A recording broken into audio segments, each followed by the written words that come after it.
Seja muito bem-vindo ao podcast Mulher de Verdade, um podcast voltado para mulheres cristãs amantes da palavra de Deus. Nós estamos aqui no segundo episódio da nossa nova temporada, a gente completou um ano, graças a Deus. E a gente continua com a nossa mesa posta e com o desejo de que você procure se aproximar de quem está perto, porque às vezes a gente gasta muito tempo no celular, nas redes sociais, e a gente conversa pouco com quem está perto. Então a gente quer continuar desafiando você sair desse bate-papo aqui, ligar para uma amiga, marcar, conversar com ela, conversar com quem está na sua casa, para que nós possamos exercitar esse tempo à mesa, que ele tem faltado muito. Então, não se esqueça disso. E a gente gosta quando vocês tiram fotos, marcam a gente lá no Instagram, para a gente acompanhar o que vocês estão assistindo.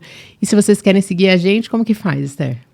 É só você digitar lá no Instagram, muljerdeverdade.ipp, muljerdeverdade.ipp. E lembra da nossa regrinha dos 3 Cs. Curta, compartilha e comenta, para você ajudar a gente a fazer com que esse conteúdo chegue a mais pessoas. E todos os episódios estão disponíveis também no Spotify. Você pode entrar lá, digitar Mulher de Verdade Podcast, que vão aparecer todos os episódios lá disponíveis em áudio ou vídeo também. Nessa segunda temporada a gente tá muito chique, né? Muito. Além do Spotify, além do primeiro episódio que você já assistiu, no nosso segundo episódio, a gente tá com uma convidada muito especial. Exatamente. Ela que é casada, escritora, palestrante e host do podcast Sherlock Holmes. Ficou fácil agora, né? Ela é formada em comunicação, pós-graduada em teologia bíblica e mestrada em aconselhamento. Seja bem-vinda, Ana Paula. Obrigada, gente. Muito bom estar aqui com vocês. Obrigada mesmo. Para nós que é um privilégio receber você aqui. Antes da gente começar a falar do propósito de hoje, a gente sempre faz uma pergunta para todos os nossos convidados. A gente sempre pergunta para eles, quem é Jesus para você?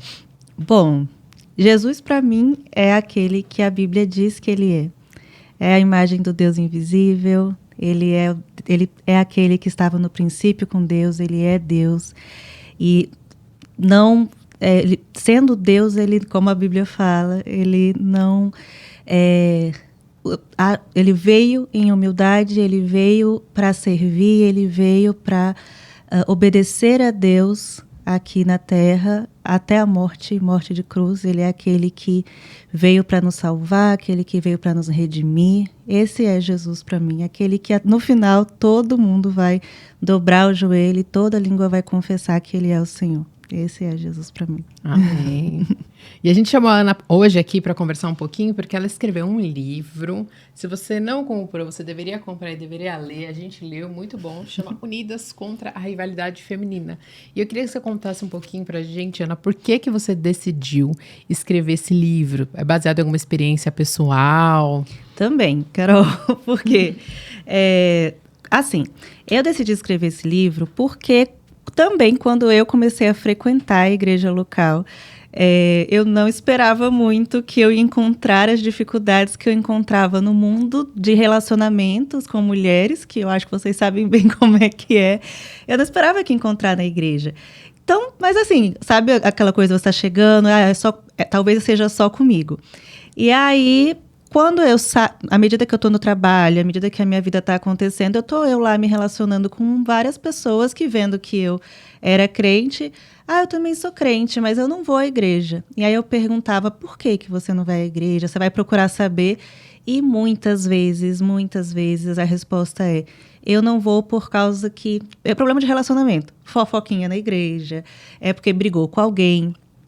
E aí, eu achei melhor parar de ir para a igreja. E eu acho isso muito grave. Uhum. E mesmo depois, ainda após minha conversão, com um pouco mais de maturidade, eu percebia que toda vez que tinha um problema, às vezes com 2 pessoas, de relacionamento, 3, era o suficiente para eu ficar muito difícil para a igreja. Não é estranho? Não acontece isso. Às vezes, uma pessoa, você tem dificuldade com uma pessoa, já é o suficiente para você chegar na porta da igreja achando que tem alguma coisa errada acontecendo, né? E aí, por isso que eu comecei a perceber que não era só comigo. Eu comecei a falar sobre isso no meu podcast e também nas redes sociais. E vi como que era um problema real para várias mulheres da igreja. E não só essas de fora que eu estava vendo, entendeu? Então, aí eu vi a necessidade. Entendi. E de onde você acha que surge essa rivalidade? De onde você acha que surgiu isso? Dentro da igreja, né? Tiago responde, né? De onde procedem as guerras e contendas que há entre vós? A rivalidade dentro da igreja ela é justamente isso. Ela procede do nosso coração, ela procede dos nossos pecados, dessa batalha que fica acontecendo dentro do nosso coração, né? Entre a carne e o Espírito Santo. Então, quando a gente deixa vencer o pecado, aí a gente vai se afundando cada vez mais nessas rixas. E quando eu comecei a ler o seu livro, né, eu fiquei pensando bastante em algumas situações que eu mesma vivi, que aconteceram na vida da igreja, assim, porque não sei se você tinha essa expectativa de chegar na igreja e achar que todo mundo é santo, é tudo maravilhoso, porque conforme eu fui crescendo, né, que eu nasci e cresci na igreja, eu achava que não ia ter fofoca, mentira, que as pessoas não iam... Porque às vezes as pessoas se juntam, Mesmo né? você tendo crescido na igreja? Porque eu acho que a gente vai crescendo ouvindo de Jesus, tudo. Tem as brigas de criança, mas é briga de criança. E a gente olha para os adultos, a gente vê eles como supers, né? Porque é a professora DBD, aquela... Então, assim, É legal saber disso, porque eu achei que era só coisa dos novatos mesmo, Não. que chegavam achando que na igreja tudo era lindo. Então, quem também nasceu na igreja, cresceu na igreja também. Sim, e eu acho que se a sua família não passou por um grande drama, assim, né, de ser alvo de fofoca, essas coisas, você acaba ficando meio ileso essas coisas. Mas quando essas coisas começaram a acontecer comigo, eu ficava me perguntando, não é possível. E foi o que mais na adolescência? Eu acho que foi depois, quando eu fui crescendo um pouco mais, e nunca eram entre as minhas amigas. Era sempre assim, com as mulheres mais velhas que vinham, ai, você não sabe, não. Deixa eu te falar uma coisa que aconteceu, e vinha e falava. Então, eu acho que a gente não vai percebendo essas coisas. Eu acho legal que você fala isso no livro, né? A gente vai percebendo isso como pecado, porque isso acontece o tempo inteiro. Então, eu falo, eu tenho que contar uma coisa pra você. Pra virar o assunto, né? Mas não fala pra outra pessoa, não, né? Porque aqui é só pra gente compartilhar, pra gente orar por essa outra pessoa. E às vezes nem termina o assunto e ora, e nem é só pela Era pra orar, mas a oração não chega nunca, né? Pra mim, justamente, até legal essa conversa, porque eu não tinha ainda perguntado pra alguém que cresceu na igreja se tinha essa mesma percepção, assim, ou se já aprendia desde cedo que não, aqui, né, nós somos corpo e nós estamos em processo de santificação. Mas eu, especificamente, porque apesar de não ter crescido na igreja, eu ia com certa frequência, não frequência, uma vez por ano, e olhe lá, a gente ia à igreja, e nessas vezes eu era visitante. Ser visitante é maravilhoso. Às vezes a gente ia, assim, sei lá, 2, 3 domingos seguidos, e aí ser visitante é perfeito, você é super bem recebida, todo mundo tá sorrindo pra você, os jovens, né? Você fica assim, nossa, que paraíso que é isso daqui, as pessoas se dão tão bem, tá todo mundo sorrindo, te tratando como se você fosse realmente super especial. Então, quando veio a minha conversão, quando eu comecei, de fato, né, a frequentar a igreja, eu tinha, assim, essa expectativa de que na igreja não teriam esses probleminhas. Mas é engraçado, né? Porque eu mesmo estava lá cheia de pecados, eu cheia de probleminhas, mas achava que não, mas todo mundo aqui tem que ser perfeito, só eu posso ser a novata problemática, né? Então, eu tinha, assim, essa expectativa de encontrar essa perfeição na igreja. E aí encontrei também essas dificuldades de relacionamento. No seu livro, você faz uma pergunta que é muito interessante. Eu acho que vale a pena a gente trazer aqui para discussão também. Você disse, podemos esperar que na igreja, com santos em Cristo, nós vamos nos decepcionar e vivermos felizes para sempre. Se nós podemos ter essa expectativa de perfeição entre as irmãs da nossa igreja local. Então, assim, a gente pode ter essa não a expectativa, a gente pode ter esse vislumbre, querer isso, desejar isso, se a gente enxergar a igreja e enxergar as mulheres da mesma forma que Cristo enxerga essas mulheres, que é com vistas ao que nós vamos ser. Então, a gente pode e deve, inclusive, eu acho que eu tento trazer justamente isso no livro até o final, você vê que é para isso que eu estou caminhando, para que a gente mude o olhar tanto para ver umas às outras como nós somos criadas por Deus, mas para ver principalmente aquilo que ela vai vir a ser. Porque é certo. É certo para mim e é certo para vocês como minhas irmãs em Cristo. Então, a gente pode sim ter essa expectativa de que até o fim haverá perfeição, de que a igreja vai ser perfeita. E Cristo vê a igreja dessa forma, ele vê a noiva com vistas àquilo que ela vai ser, uma noiva perfeita, uma noiva limpa. Certo, então a gente pode sim ter essa expectativa, mas a gente tem que entender que agora, no que a gente está vivendo aqui agora, a gente não é assim. A gente já vive à luz disso, porque nós já somos salvas, porque nós já estamos em processo de santificação, porque o Espírito Santo já está trabalhando em nós, mas a gente vive nessa tensão, então, entre o já e o ainda não, que também é algo que eu trabalho muito no meu livro, para que agora a gente entenda que ainda não, a gente ainda vive nessa tensão. Então, a gente está liberta do pecado, a gente pode ter certeza disso, confiar nisso, glória a Deus. Amém. Mas a gente não está liberto da presença do pecado, e sim do domínio do pecado. Então, a gente ainda está. A Bíblia fala sobre isso, né? A gente tem que prestar atenção, a gente tem que estar atento no nosso processo também de santificação, porque tem uma briga acontecendo. Então, assim, é importante também que a gente tenha esse reconhecimento, não para ficar olhando umas para as outras e assim, pecadora, eu tenho que aceitar tudo que você está fazendo, porque você é uma pecadora ainda, então continua assim. Não por isso, mas para que a gente tenha mais graça e mais misericórdia umas com as outras, porque a gente tem essa misericórdia para com a gente. Né? Então, assim, a gente... até uma coisa que eu comento no livro, a gente é muito rápida em dizer, mas eu ainda sou pecadora. Mas na hora que é uma irmã que está fazendo algo que está atingindo a gente, é uma dificuldade gigantesca lembrar que ela ainda está lutando também. Que Jesus está trabalhando nela também. Então, eu acho que a gente pode ter a expectativa futura. E isso vai moldar como a gente lida com o agora. É muito mais fácil se eu tiver um problema com você, né? Não estou gostando de alguma coisa que você está fazendo, seu pecado está ali, ó, batendo em mim, e eu olhar para você e falar, Deus está trabalhando nela. E até o final, esse pecado vai sumir, vai acabar.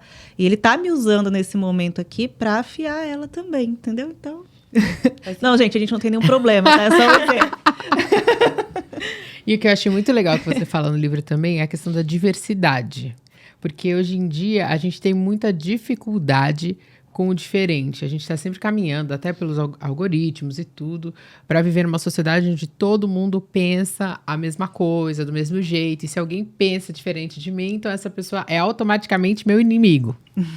E eu achei muito legal que você trabalha, né, com isso no livro. Então, por que a gente tem dificuldade com essa diversidade, se Deus que criou essa diversidade? Eu comento no livro justamente, até abri aqui, na página 81, tá? Que a gente... Que eu vou comentando e muita gente fica na dúvida do porquê. Já vou até responder outra coisa que sempre me pergunto. Por que esse negócio de passarinhos? E por que tem um passarinho na capa? Quem lê o livro, vocês leram, você vai entendendo que a minha intenção foi justamente mostrar que a gente não vê problema na diversidade que Deus criou em várias coisas. A gente sabe que é belo, a gente sabe que reflete a criatividade de Deus. Mas aí chega na hora de lidarmos com os seres humanos, e aqui especificamente no meu livro, né, que eu estou focando no relacionamento entre mulheres, a gente acha que tem lugar para a gente ressentir a diversidade de Deus. A gente sabe que fisicamente a gente tem esse problema. Então, assim, a gente ressente essa diversidade física umas nas outras, a gente tem essa dificuldade com a própria autoimagem, então isso é uma coisa. Mas a gente também ressente personalidade, a gente também ressente jeitos, né? Coisas que não são pecaminosas, e isso é muito perigoso, porque existem muitas situações em que a gente quer colocar todas as mulheres... Não, todas deveriam ser assim. Todas deveriam... em vários assuntos, né? Agora que eu tô grávida, eu tô vendo também que existem uns padrões que... Oi, você vai ver quando nascer, aí... Não tô pronta. Assim, existem uns padrões que não são bíblicos, que a gente acaba tendo que enfrentar, assim, né? Então... sim, eu acho que o que acontece é que a gente ressente a diversidade que Deus criou umas nas outras por causa desses pecados que vão envolver isso, como egocentrismo, como a inveja, como ciúmes. Então, todos esses pecados que vão militando justamente nessas áreas, que no final das contas, porque se você ver o meu livro, na parte que eu entro nos pecados, ele tem essa sequência. Então, eu começo falando dessa questão do ressentimento com a diversidade e vou crescendo ali, mas está tudo conectado. Porque justamente o que faz a gente ressentir essa diversidade a gente não tem gratidão, a gente não tem contentamento por aquilo que Deus deu. Aí a gente fica... eu posso ser muito... Deus me deu dom e talento, eu sou muito boa aqui nessa coisa, mas aquela lá, acho que eu queria aquilo ali, entendeu? Sim. Faz sentido. Eu ia perguntar sobre isso também. Como a gente pode enxergar, né? O que é padrão nosso, que a gente está buscando que outra pessoa faça do jeito que a gente quer que ela faça, e o que de fato é uma forma diferente dela fazer aquilo, né? Porque mulher tem muito isso de meu jeitinho é o melhor sempre. Eu entendo que, claro, a forma da gente reconhecer e ver se isso está acontecendo é conhecendo a palavra de Deus verdadeiramente. Você estudando, você tendo intimidade com a Bíblia, você tendo intimidade com as leis, com a palavra de Deus, porque se você conhece a palavra de Deus, você não vai... Quer dizer, talvez você vá ainda assim, mas você tem essa capacidade de reconhecer, nossa, isso que eu estou exigindo dela é bíblico? Isso que ela está fazendo, que está me incomodando, é pecado? Ou é um incômodo meu? E sendo um incômodo meu, por que está me incomodando? E aí é o ponto. Se não é pecado, por que está me incomodando? E eu falo da minha irmã bastante nessa parte, né? Porque nós somos muito diferentes, muito assim, nosso jeito, tudo. E várias vezes na nossa convivência criança, adolescente, a dificuldade era justamente, principalmente minha, porque ela é super de boa, mas principalmente minha, de às vezes ficar exigindo dela ser uma coisa que ela não é e que não era errado. Mas aí você quer dizer que aquilo é errado. E aí, a gente que a regra de fé e prática é a palavra de Deus, como é que a gente vai dizer que algo é errado, que a Bíblia não está dizendo que é errado, né? Então, por exemplo, para ser bem específica, assim, às vezes, a minha irmã, por exemplo, é bem quietinha. Hoje ela estava falando isso comigo, que ela falou assim... eu sempre achei que eu ser muito quietinha era um problema, mas aí eu percebi que tem gente que não gosta de quem fala muito também, então... Sim. Então, assim, o que é? Onde é que está dizendo na Bíblia? E às vezes é isso mesmo, né? A gente se incomoda com quem fala muito, aí se incomoda com quem é mais na dela. Esse que é o problema. Onde é que está dizendo que algumas coisas são o padrão na palavra de Deus, para a gente exigir de alguém? Aí a gente conhecer a palavra de Deus. Mas graças a Deus, você falou, eu fiquei pensando, graças a Deus que tem gente que fala pouco, porque quem tem necessidade de falar muito tem alguém para ouvir, né? Você fala pouco ou fala muito? Muito. E você? Vocês duas no podcast, vocês tem um equilíbrio, né? Que ultraje. Eu falo muito, Esther. Nossa, que ultraje. Opa. De família ao vivo. Vai ter coisa para mudou o programa. Mudou o nome do podcast, agora é Casos de Família. E aí eu queria que você comentasse assim, então, com a gente. O que Deus espera de nós, mulheres cristãs? Porque eu vejo que a gente tem muita dificuldade de enxergar uma outra coisa. Porque a gente sempre vê um defeito naquilo que ela faz. Eu lembro que quando cheguei aqui em Pinheiros, eu sofri muito com algumas coisas. Porque eu sempre fui da mesma igreja a vida inteira. E aí, depois de 30 anos numa igreja, eu vim pra cá. E era menor? Era uma igreja bem menor. E quando eu cheguei aqui, eu queria ficar quietinha no meu canto, escondida. E aí, logo descobriram que eu tinha feito, enfim, seminário, um monte de coisa. E eles foram me dando alguns cargos de liderança, mas eu não busquei aquilo. Você queria ficar escondidinha. E eu recebi muitos comentários de algumas pessoas dizendo assim, mas eu tô aqui a vida inteira e você veio e roubou meu lugar e tudo. Mas não é isso que a gente quer, né? Quando a gente chega... Nem queria, né? A gente vai fazer aquilo que o Senhor coloca pra gente. Mas o que Deus espera de nós, mulheres cristãs? Porque eu entendo o sentimento dessas pessoas que estavam aqui há muito tempo, que às vezes elas estavam aqui, elas estavam aguardando uma oportunidade, sei lá, pra fazer o quê? E aquilo nunca aconteceu. E uma pessoa que chega de fora, que você fala um pouco disso no livro, eu acho legal, uma pessoa que acabou de chegar, vamos dar porque ela faz isso bem, ela faz aquilo bem. Isso também pode acontecer comigo agora, porque eu tô aqui há algum tempo já, e pode chegar uma outra pessoa. Então, como que a gente lida com isso? O que Deus espera de nós? Sim, acho que são meio que duas coisas diferentes, né? Deus espera da gente que a gente cresça em conhecimento e amor a Ele acima de tudo e que a gente, a partir disso, e porque só dá a partir disso, que nós amemos uns aos outros. Então, focando aqui, que nós amemos umas às outras como a nós mesmos. E aí para ir para essa questão que você falou, né, das pessoas que chegam, esse como a nós mesmas, não é que você tem que se amar em primeiro, segundo, terceiro lugar para depois conseguir amar outra pessoa, não, viu, gente? Que o mundo tem muito esse discurso, né? Que, não, isso aí para você amar o outro como a você mesmo, quer dizer que você tem que se amar muito para você conseguir amar o outro. Não é sobre isso. O que a palavra de Deus está dizendo é que você já se ama muito. Isso já é natural. Então, amar ao outro como a você mesmo é amar o outro até mais do que a você mesmo. Então, quando tem essa dificuldade, né, muitas vezes com gente nova que chega se destacando, mas a gente tem que entender que quem está dando... por exemplo, quem deu a oportunidade para você foi Deus. Ainda que você tivesse buscado, ainda que você tivesse se colocado à disposição, ainda que você tivesse dito, né, você falou que descobriram. Gente, não precisa descobrir. Você pode chegar para o pastor da sua igreja e dizer as coisas que você sabe que você é boa. Isso é muito bom, você se colocar à disposição para servir. Agora, se ele te dá essa oportunidade, quem está te dando essa oportunidade é o Senhor. Então, a gente entender isso, né? É difícil. E eu imagina, né? A situação, chegar alguém, agora você está nessa outra posição.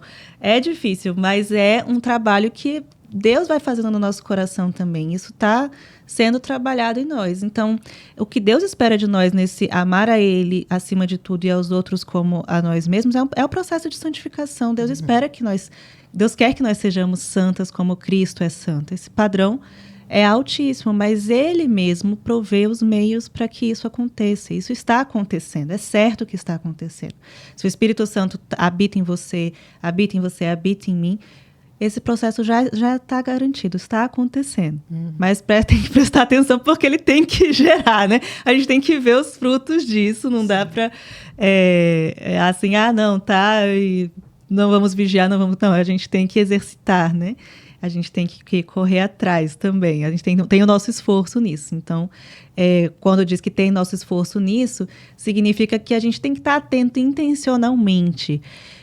Então, assim, vamos dizer, chegou a pessoa nova, você estranhou ali, percebeu que, sei lá, ela canta muito bem como você, está lá no louvor há 20 anos. Ok, vai ter essa tentação de você querer excluir a pessoa, de você querer esconder para que ninguém descubra, alguma coisa assim. Mas percebendo isso, o Espírito Santo vai incomodar, porque não vai passar. Você não vai ficar achando que você está fazendo a coisa certa. A gente tem que estar atento, a gente tem que ter a intencionalidade de perceber, eu não estou certa nisso que eu estou fazendo. Tem que se arrepender do que você está fazendo e colocar algo bom no lugar. O que seria a coisa certa a se fazer? E aí, sim, recepcionar, amar a pessoa e baixar o ego, né? Baixar a bolinha.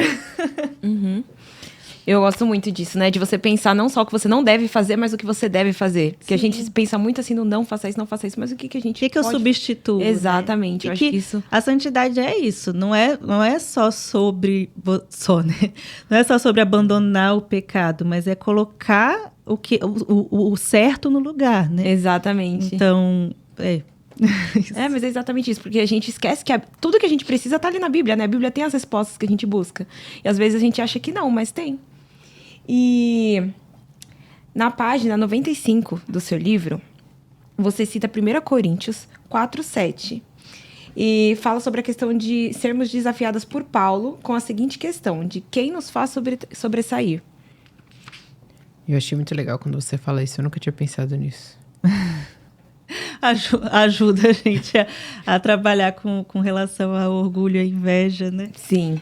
Paulo diz, quem te faz sobressair? E que tens tu que não tenhas recebidos? E se recebeste, por que te vanglorias? Como se não tiveras recebido.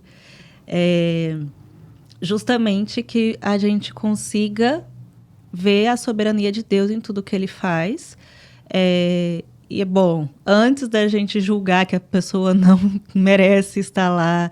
E claro, gente, é claro que a gente vê nos Salmos, por exemplo, lamentos, justamente por ver, às vezes, o ímpio prosperando, mas há aquele reconhecimento final de que o Senhor está no controle, ainda que seja assim.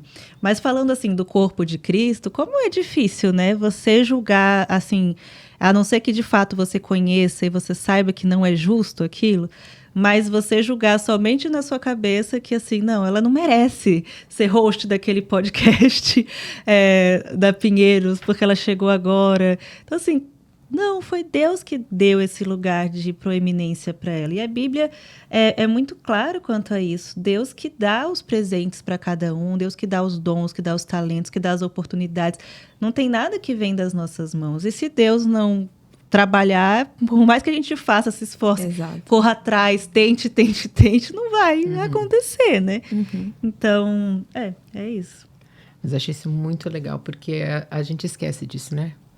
Com frequência, para quem o Senhor ergue, porque às vezes você fica com medo de algumas coisas, e para as pessoas que estão olhando aquilo que o Senhor está fazendo. É muito bom para o nosso coração trabalhar o orgulho, trabalhar contra a inveja, trabalhar contra os ciúmes, né? Então, assim, justamente aquilo que você falou de o que eu faço, que direcionamento que eu vou.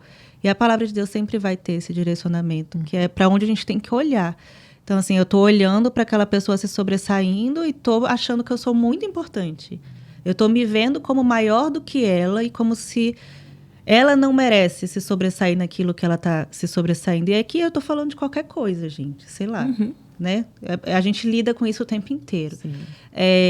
E aí você moldar seu olhar para, assim, é difícil, mas será que a gente é capaz de reconhecer que talvez aquela pessoa faça, assim, aquilo melhor do que você faz? Será? Pode ser, né? Então, mas é difícil. Oh, meu Deus, como é difícil.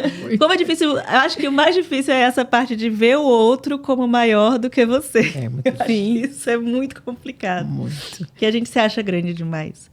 Muito.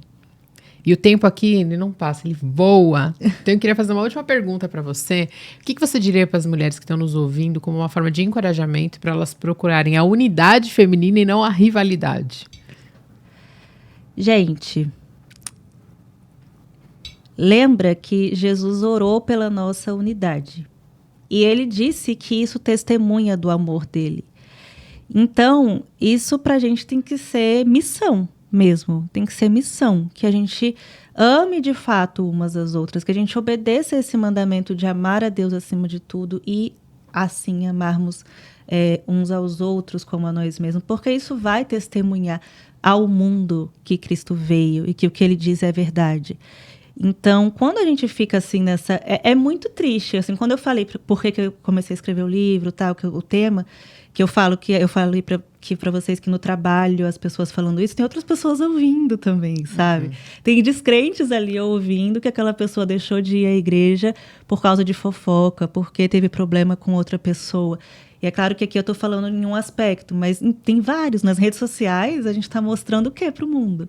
O que o mundo está vendo do corpo de Cristo quando a gente está ali o tempo inteiro brigando, o tempo inteiro em picuinhas de coisas que não são essenciais. Então, assim, a gente tem que ser um esforço, tem que ser intencional. É você se envolver, inclusive. Não é assim, não, eu não vou me envolver, porque se eu não me envolver com a igreja local, se eu só chegar lá domingo, sair depois ali que termina sem falar com ninguém, não participar da programação, então vai estar de fato, vai estar garantido que você não vai ter problema nenhum. Mas não é isso que você foi chamada. E por mais que tenham esses probleminhas e eles acontecem, eu estava falando com uma pessoa esses dias que quer ir à igreja, quer muito à igreja, e aí ela está cheia de expectativa. E aí eu falei, olha, pode acontecer de você estar um tempo ali na igreja, um mês, você começar a ver algumas coisas, mas não desiste. Porque ao mesmo tempo que você vai ter esses problemas de ferro afiando ferro, do pecado de uma irmã, você tendo que lidar você acabando lidando pecaminosamente com o pecado de uma irmã, ao mesmo tempo que isso acontece, é muito maior, muito mais bonito e grandioso o que acontece na hora de reconciliação, porque vai acontecer, Deus vai trabalhar. Por mais que demore muito tempo. Já viu isso? De às vezes demora... Tô falando assim, eu ia falar umas vezes, mas é real, aconteceu comigo recentemente. 7 anos atrás eu tive um problema com uma irmã, a gente tentou reconciliar, a coisa não andou, mas 7 anos depois eu recebi uma mensagem dela, a gente conversou e choro, e 7 anos depois, sabe? E isso é obra do Espírito Santo. Uhum. E isso é muito lindo de ver. Então, por mais que a gente veja que acontece, sim, fofoca, picuinha, e a gente tem que trabalhar contra isso, fazendo coisas certas, colocando coisas boas no lugar disso. É lindo ver quando há reconciliação, sim, quando há perdão, e ver que acontece não porque nós somos boas, não porque nós melhoramos, assim, né? Não por nossa força, sim, mas você vê assim, cara, isso está acontecendo porque Jesus está operando nessas pessoas. É a coisa mais linda do mundo. Às vezes a gente gosta muito de ficar falando da briga que está acontecendo umas com as outras. Ai, você viu que aquelas pessoas ali, aquele grupinho se desfez, porque... Mas é a coisa... A gente deveria ter muito mais ânimo e muito mais energia para falar como foi a reconciliação daquilo que aconteceu. E como que Cristo operou no coração daquelas pessoas para que elas chegassem ao arrependimento, para que elas perdoassem umas às outras. Então, acho que essa parte a gente não fala, né? A gente fica só na parte ruim, não volta depois para contar a parte boa, né? Ana, muito obrigada por sua presença aqui. Ai, obrigada a você. Nós sempre damos uma lembrancinha para as mulheres que nos visitam. Ah, já gostei da bolsa.